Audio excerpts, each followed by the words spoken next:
Hello, everyone, and welcome to This Week in Hospitality Marketing live show number 436.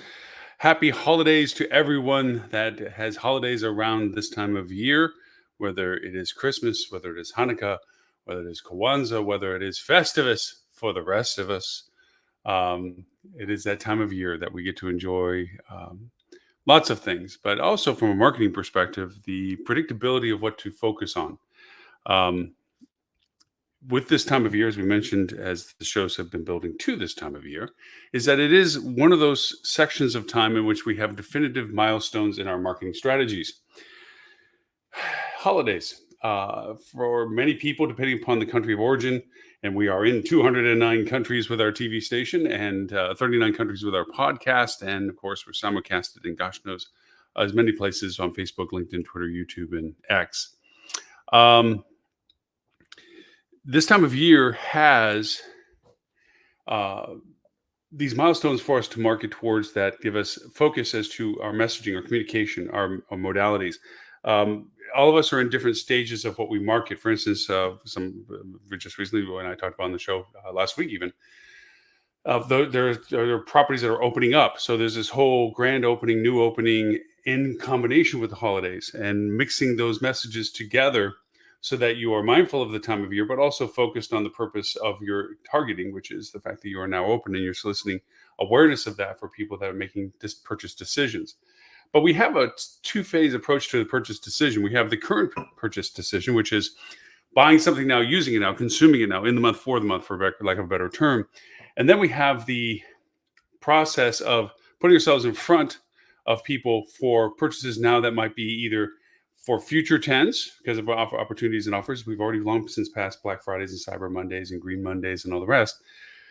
We are now in that magical phase of the home stretch. You have that as a self-fulfilling purchase. And then you have the purchases of gifts, things that are given because of this time of year, things that are purchased and acquired to give to other people.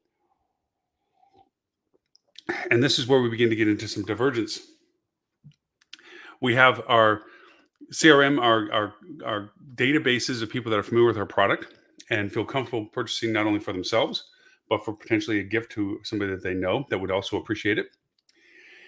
And then we have those that are looking for gifts that may not be as familiar with our products, our hotels, our restaurants, but want to offer a gift that they feel that the gift that they're giving to that person would appreciate it. So, I mean, we buy gifts for friends of ours that have different culinary tastes.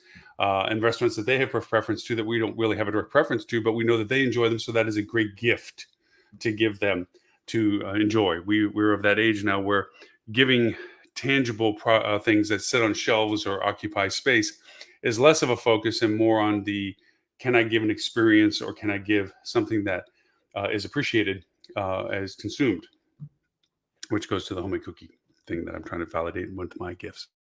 Anyways, it brings us to our topic today in a very roundabout way. Our topic today is a cute tongue-in-cheek. We're talking about DOOH, D-O-O-H, DOOH. And no, as my topic is, it's not about Homer Simpson. DOOH. It's about digital out-of-home advertising.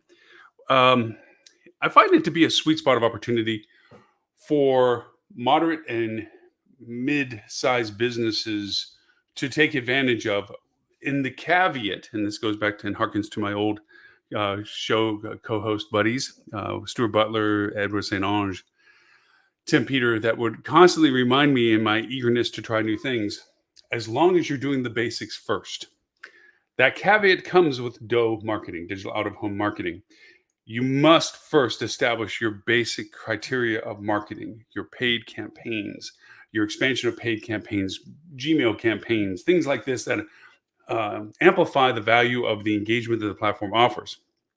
Before you begin to look outside of those realms of solutions, which is what DOOH marketing represents, digital out of home. Now, why does it have to do with holidays? Because it's about presence of mind. I know it may sound like a Captain Obvious statement, but our perception is our reality in a large part. You want to talk about quantum mechanics, it goes a whole nother level of discussion for that. But the idea is we are shaped by what we think at the time that we're thinking it. I don't know if you're, but in the idea of looking for gifts for family and friends, I'm keeping tabs of things. Matter of fact, there's softwares that you can exploit. Play things like Honey and Citibank and so forth. All of the credit card companies are offering value propositions of unique offers that they can solicit through their usage to the vendors that they created to. All of these benefits you're floating around, keeping track of things that you're interested in potentially buying, not just for yourself, but also for gifts, as we mentioned, to your friends. So we have this wonderful time of year where we have doubled down the amount of interest that we might have compared to other times of the year. We have self purchase and we have friend purchase or gift purchase.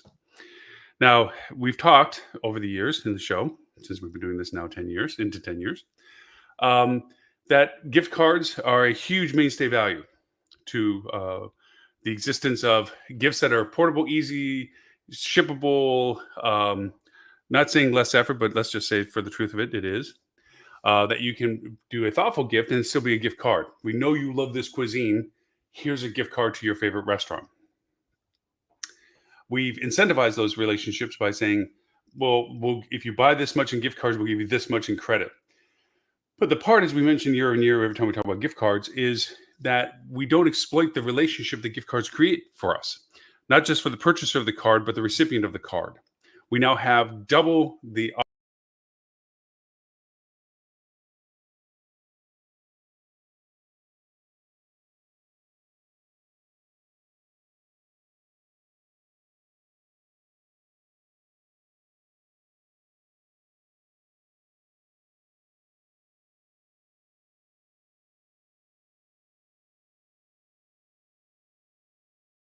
communications with them to keep them in transition them into, if they not are not already, but to solidify it if they are, a lifetime value relationship with them. Gift cards have all of those benefits.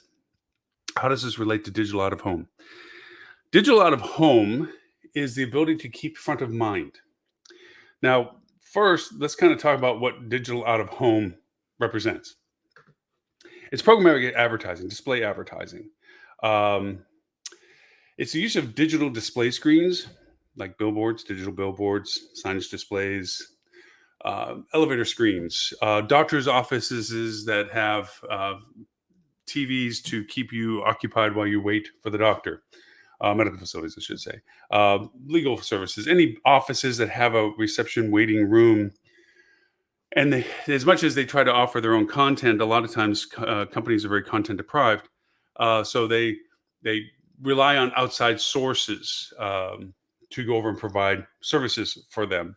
There are a couple of them. Looped is one that I look at and use a lot, that provide a network continuity to it. They have perpetual content and programming based on what business is hiring them in. So think of bars. You have bars that have all these TV screen stuff. Unless there's a sports function going on, of course, sports coverage and everything else is one thing. But it's the residual entertainment stuff, the trivia stuff, the travel stuff, the home build stuff. In and mixed with that is a monetization model in which ads can be purchased and inserted into. That is an aspect of DOOH, digital out of home advertising. This ability to show up on a bar TV screen. Now, you might be like, okay, why would I want to do that? Lots of reasons, not necessarily a bar, but let's just say, for instance, we're going to take that as a target. A lot of what we're talking about this time of year, as we just talked about this time of year, is the mindset of acquiring things and gifting things. And in both of those circumstances, you're looking out for options. You're looking for creative, thoughtful, insightful, not necessarily standard stuff. Not saying that I don't mean anything against Applebee's, maybe. But you're not just sending an Applebee's card, unless that's truly the restaurant of their choice and they just love the idea that they can get there.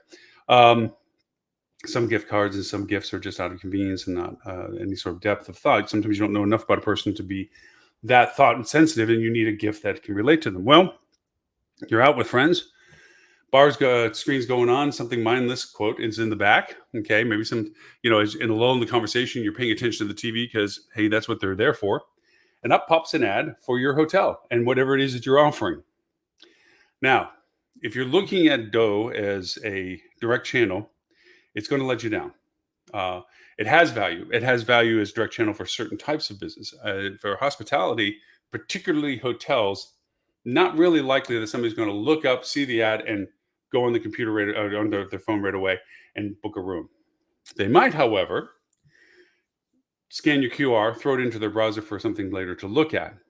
They might, however, see it, go look for what you're talking about, and just leave it in your browser for a time when they have more focused time to look at it, saying, hey, that's not a bad idea.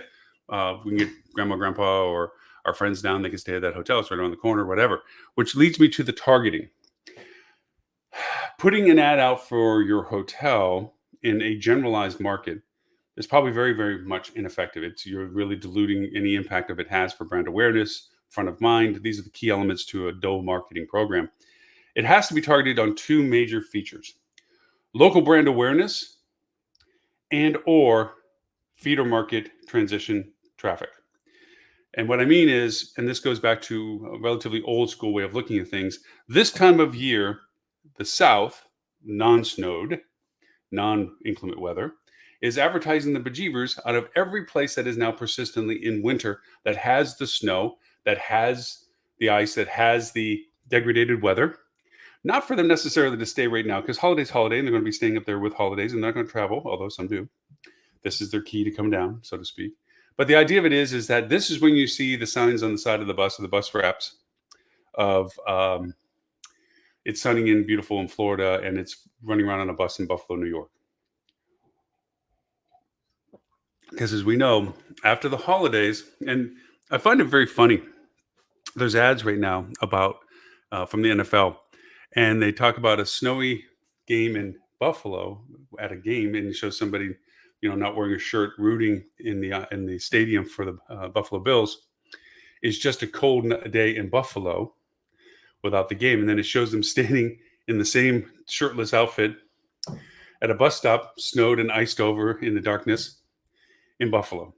And it really brings home the in a very clearer way, the imagery of what we mean by cold versus warm, and the idea that after the holidays, because this is the extension of this, that beautifulness of the winter, the newness of the winter settling in, the holiday spirit of what it means when the snow arrives and so forth, gets transitioned into the durability of living through those weather cycles without the joy of the holiday spirit. So I find it very much fun that they are now making ads that really visually transition that it's all about mindset. If you're excited about what you're doing, holidays being in particular, compared to post holidays when it's just snowy weather, then you want to be maybe somewhere else that's more comfortable. That being said, when you're doing gifts and so forth, giving a gift of a place that you know that they can stay to is very interesting. So here you are at a bar in Buffalo. TVs are up. It's warm. You're with friends. This is what you do. You go from place to place. You don't tend to be outside as much. Whoops, sorry. And up on the computer, or up on the TV, comes a quick ad about your beach resort in Florida with a QR code saying, we have great deals for people in Buffalo to fly down. Because there are direct flights and so forth. You do these in feeder markets. You know your direct flights into your local airport. You should. And you do those as feeder market tags. Let's push it out there. And they're looking on, you know what? I hadn't really thought about it, but that really, let's see what kind of offer they have. And they might, again, scan the QR or go quickly to the short bit.ly that you have for them, the shortened URL, and save it for another time that they're going to go look at it. Maybe when they get back to, go to work and go in the office and they pop this on a bigger screen or something like that, or maybe at home. That's what the value of DOOH advertising is that digital out-of-home engagement. Same story, same circumstance at a doctor's office. Same story, same circumstance at office lobbies in general. These networks that provide these types of interconnected internet services for offices.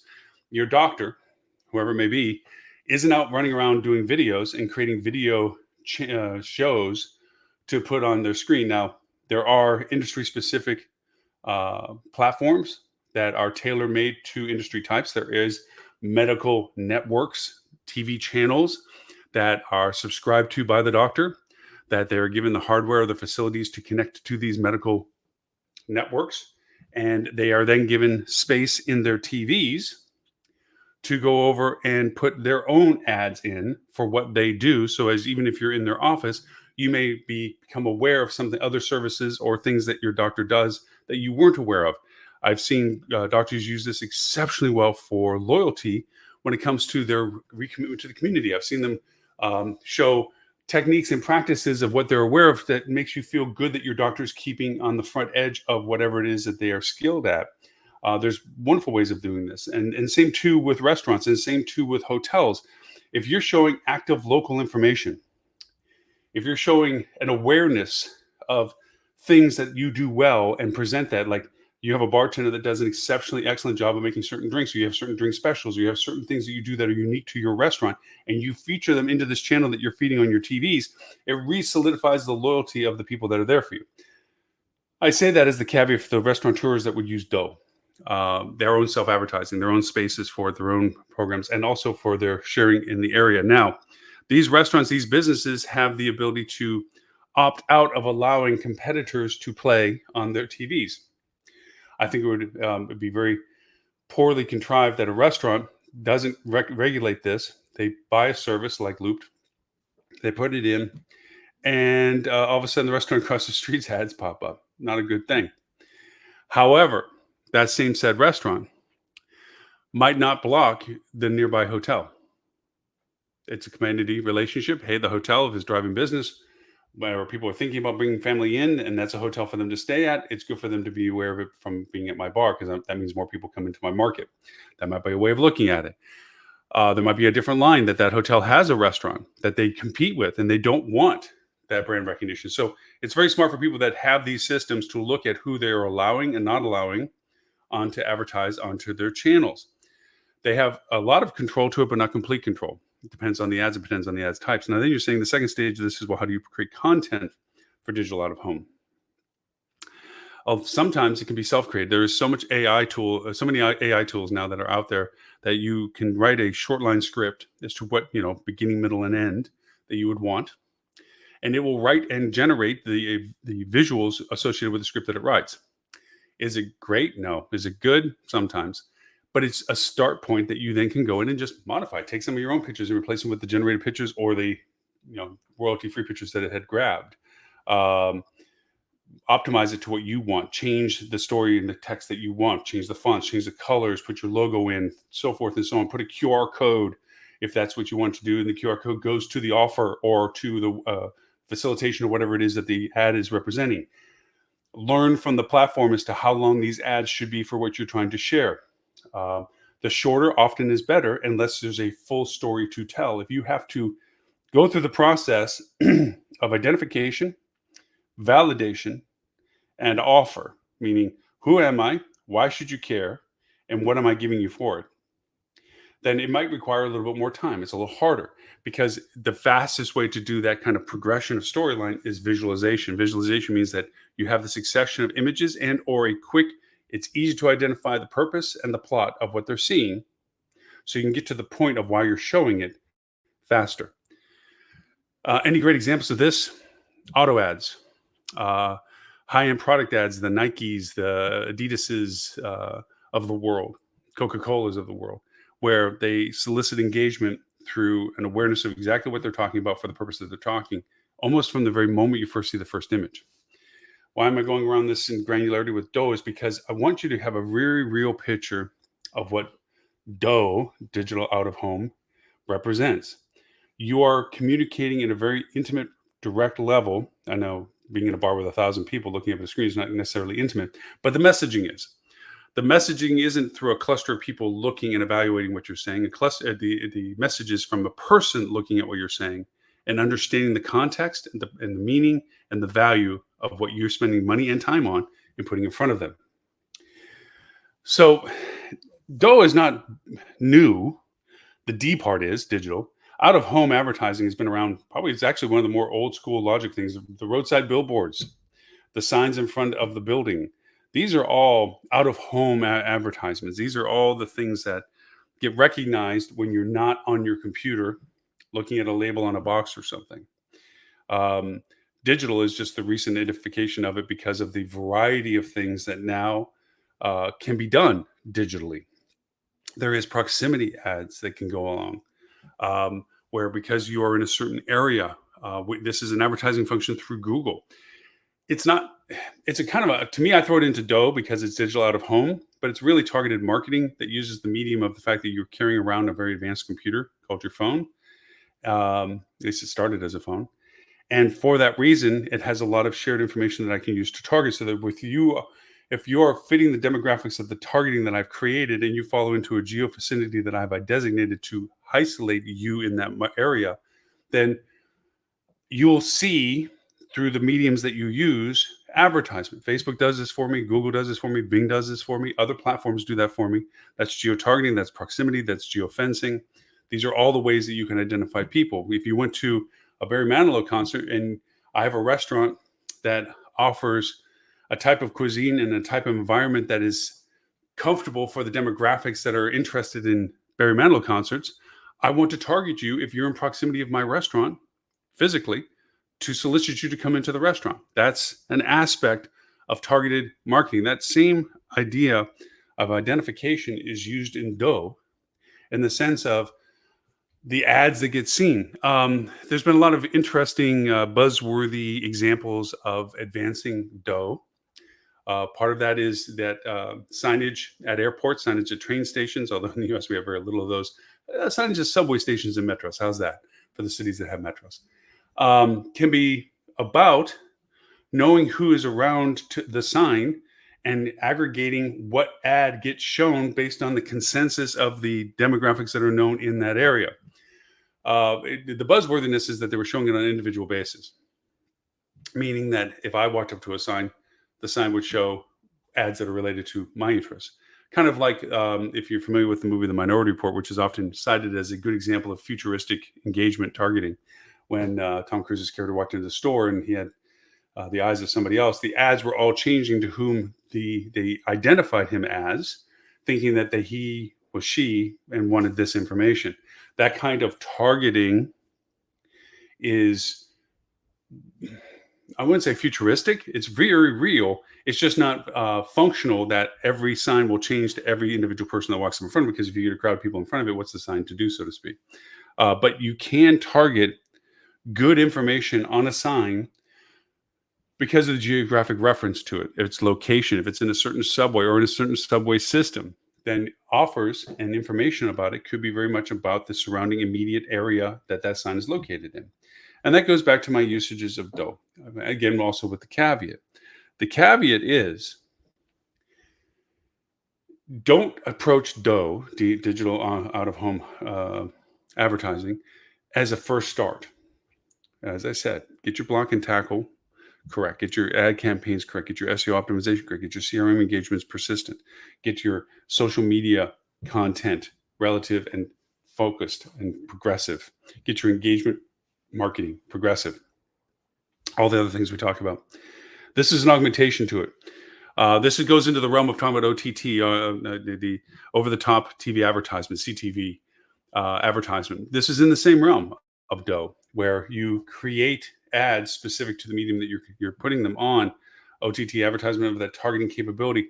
Now, it is more than likely that people watch TV on their smart TVs because of their connectivity to the internet than to a coax cable that goes to a coax modem that goes into a coax cable into the ground to connect. Now, they might still get their internet through that, but their TV is getting their content via the internet. Direct TV, the little satellite dishes that we had to squat over to the side of our homes all these years and so forth, are really nothing more than, it's more ironic to see one up still, that people still may or may not be using it. Not that they're not being used. That's just no longer the prominent way of getting that kind of content. Eventually, we're going to see more Starlink stuff, which means it's going to be hard to see it because there's such little antennas and so forth. But all of that's because of the internet connectivity, not because of just direct broadcasting content. It's not as if it's a tower broadcasting TV channels. We have that cut the cord mentality where people have an antenna to catch their TV locally, but it's connected via internet to their TV to produce. Places like platforms like Tableau and TiVo and so forth.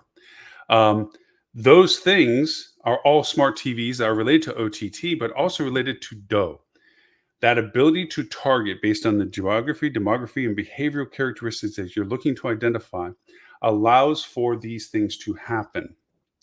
Now, we haven't talked about the Internet of Things as it relates to the data that your car has on you, or the fact of your appliances and so forth that are connected to the internet, your thermostats and your refrigerators and your washers and dryers and things that now talk to you and tell you when they need repairs, or talk to you when they need new filters or whatever.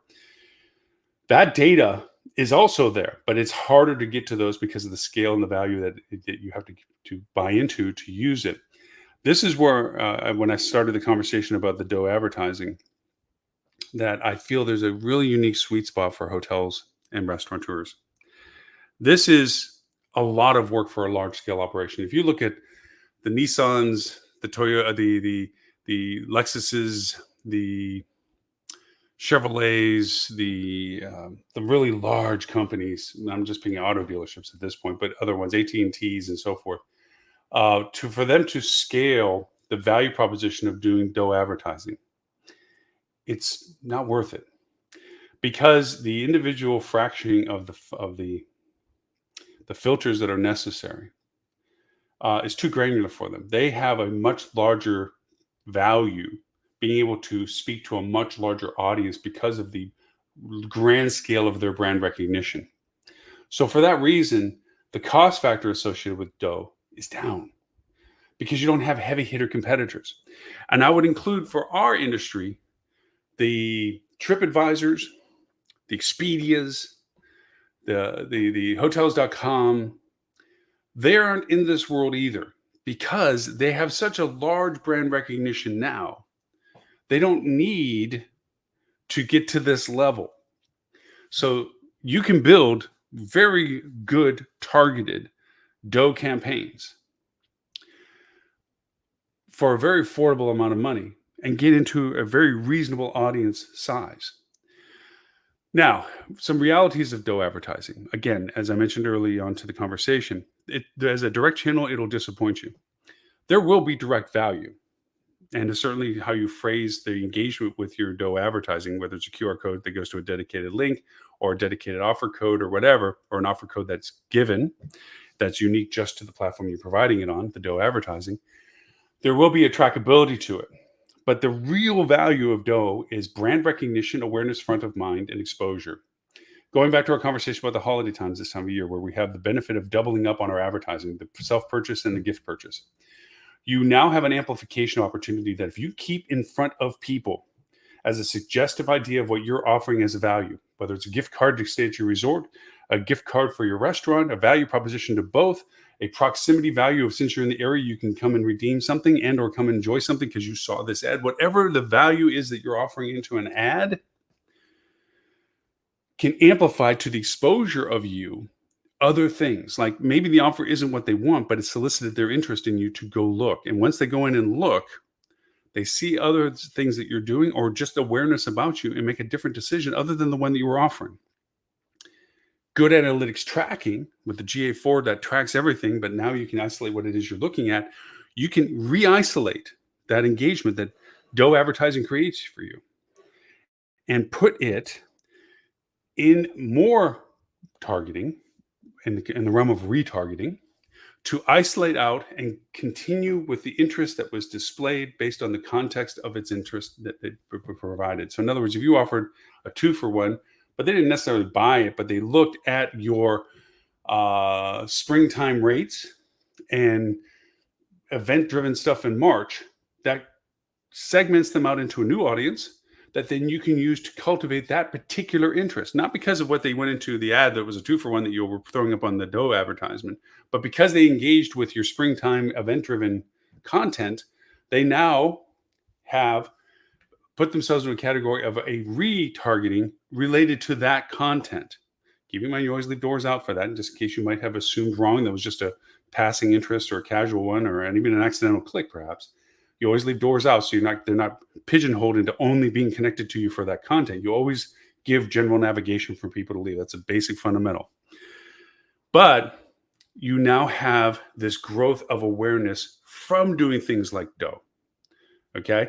It also, and this is a part that I find that it doesn't always get accounted for in the value proposition of DOOH, in particular the bar or the public environment engagements that DOOH represents, like bar TVs and stuff like this, is it creates kind of a conversation. So, group of us are around the bar and look up, and I see an ad for some hotel locally that I was unaware of. I'm looking, and one of my friends going, "Oh yeah, that place, yeah. My brother and sister stayed over there. They really liked it. It was really nice and clean. People were friendly."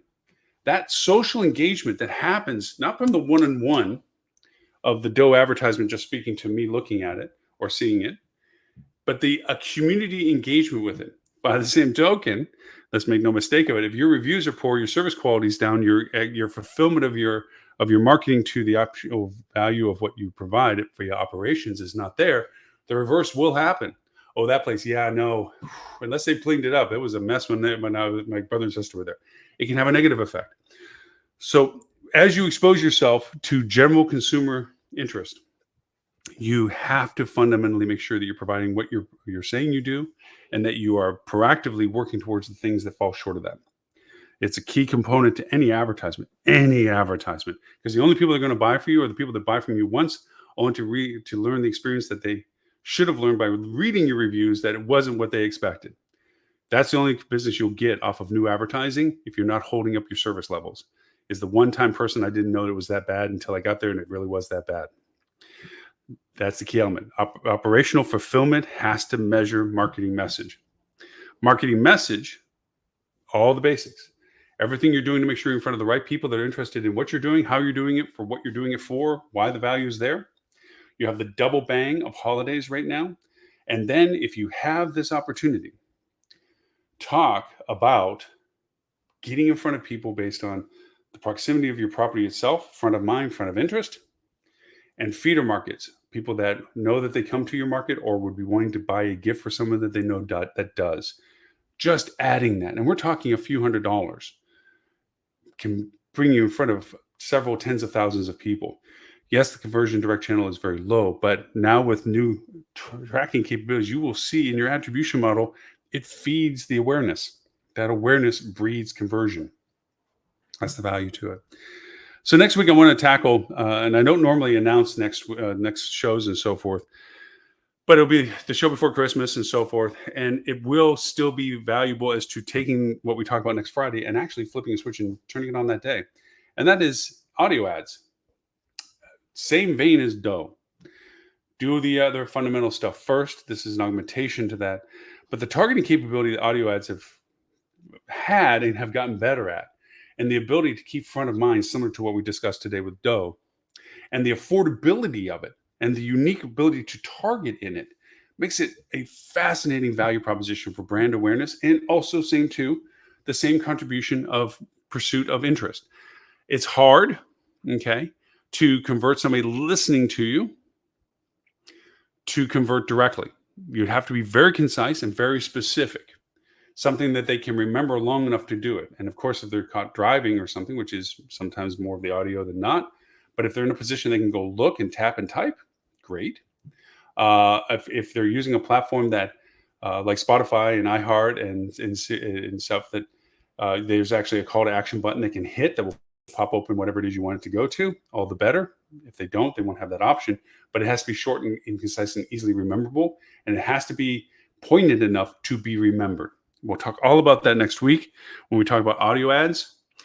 These are off of the traditional straight line marketing ideas. These are things that if you're doing all of the things you should be doing and you're being persistent, doesn't mean you have to be perfect before moving into something like this, but you have to be doing those things. Then you can talk about DOOH. Then you can talk about audio ads. Then you can talk about OTT ads and so forth and so on. Because it requires more finesse, same targeting, maybe sometimes even more granular, but it does mean better content creation for you as well. So with that, for everyone that watches us live, I look this way because I have a chat screen from all the platforms that we're on. We are on Facebook, several pages. Thanks to everyone for running us on their pages, associations and organizations and companies. Thank you for that. Content that they share to their teams and beyond. We're also on YouTube channels, same cluster of people and then some. We also on X, which there's a few pages, rebroadcasts on that as well. Twitter. interesting platform for nowadays. Anyways, we are also on Twitch for those who use gaming consoles for the media engagements. We broadcast live on that as well. We also LinkedIn is directly on my profile on LinkedIn. They only allow one transmission per account, so it's on my profile. As I have thousands on that. Then for also that, we have our TV station. Our TV station, the Hospitality Channel, can be found on Apple TV Plus, Amazon Prime, or Amazon TV on your Kindles and Fire Sticks and so forth. Google TV, you can find us there. You can find us on Roku. You can find us on any of your smart TVs, Samsung, LG, all of those are there. I feel like I'm missing one. Google, Amazon, Apple Prime. Anyways, we're on all of the smart TV channels. You can find us. Just look for the Hospitality Channel. The show's always on the free side of the paywall. Paywall has additional industry-specific content for hospitality, product displays, how-tos, personal stories, things for restaurants, things for hotels. It's a fun channel. It's similar to Netflix. You pay monthly for as long as you are interested in the content. We always put new content up every month. We also have a hospitality marketing club for peer level engagement for those that do hospitality marketing as a business or as their job. We have a peer level people, so you can ask intelligent questions. This is for people that are trying to learn hospitality marketing from a zero level. This is people that are in the space doing it, and they have more advanced questions beyond the basics of what PPC stands for and so forth. If you go to hospitalitymarketing.club, there's a blank spot there, similar to like a Google screen. Put in your email, I send you a quiz, you pass the quiz, you join the club. Pretty simple. Our podcast and radio station. We have a podcast we do shortly after the show, a lot shorter, more specific to tools related to our content discussions. So we'll be talking about DOOH tools today and usages of creating things that can be used for DOOH marketing and platforms that do DOOH marketing. And we review the show obviously a little bit, and it's much shorter, just purely audio. We're on 39 platforms with our podcast. But we also broadcast in our marketing show on our radio station, hospitalityradio.com. Hospitality Radio is in multiple countries around the world, broadcast on 26 different international radio station platforms, networks, which is fun to say. But our radio station runs 24/7 on that as well. We have a marketing show that's every day between noon and 3. We play our marketing, then we have segmented reruns over the course of, depending upon the time shift, because we are global. That's the fun part. It's like there's times where it's prime time at 1 o'clock our mornings, but we have primetime shows for them as well that we try to keep rotated between revenue management, marketing, sales, meta search, operations, HR. We have shows for all of it. And a variety of other podcasts and so forth contribute to that, which is a lot of fun because it's not just me talking about all those different contexts. It's other people that are experts in their field talking about what they do for the different disciplines within hospitality. So hospitalityradio.com is our website presence of it. If you want to watch any of our live shows or podcasts in a Forever I Love Lucy rerun context, you can go to hospitalitychannel.tv. There they constantly play. We add the new shows. You can search by co-host, topic, or date of broadcast and go back and look for any of these things. If you want to look at our hospitality TV, we also have it's our app. It's on Apple iOS. An Apple store and also in Google Play. Look for the Hospitality Channel. It's an app on both. You can watch our show there. And then I don't think we're missing anything else. Oh, if you want to just look at our TV channel on the website, go to talktravel.tv. So I think I covered every place we are for all the reasons we are. It's a wonderful time of year that we get to go over and say that all these things are happening around us. It goes too fast. We hope that your holidays are happy, peaceful, good-natured, and that we can spread that over a longer period than just a few days around our holidays. So with that, my name is Loren Gray. I thank you for the privilege of your time, and I look forward to talking to you all next week.